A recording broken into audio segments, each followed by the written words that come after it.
জম্মু কাশ্মীরের পহলগাঁওয়ে জঙ্গিদের হামলায় নিহত পর্যটকদের প্রতি শ্রদ্ধাঞ্জলি তৃণমূল কংগ্রেসের। জম্মু কাশ্মীরের পহলগাঁওয়ে জঙ্গিদের হামলায় নিহত পর্যটকদের প্রতি শ্রদ্ধাঞ্জলি জানিয়ে হামলাকারীদের বিরুদ্ধে কড়া ব্যবস্থা নেওয়ার দাবি জানালো কাছাড় তৃণমূল কংগ্রেস। এদিন শিলচরে তৃণমূল জেলা কংগ্রেস কার্যালয়ের সামনে নিহতদের প্রতি শ্রদ্ধাঞ্জলি জানান তৃণমূল কর্মীরা। উপস্থিত ছিলেন দলীয় সাংসদ সুস্মিতা দেব, জেলা সভাপতি রাজেশ দেব প্রমুখ। Bureau report, Barak vision.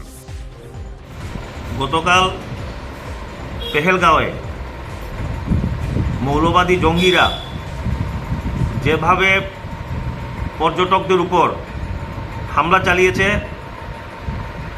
এবং যার ফলে 25 জন নিরীহ পর্যটকদের যে প্রাণহানি হয়েছে, জেলা তৃণমূল কংগ্রেসের পক্ষ থেকে আমি তার ধিক্কার জানাই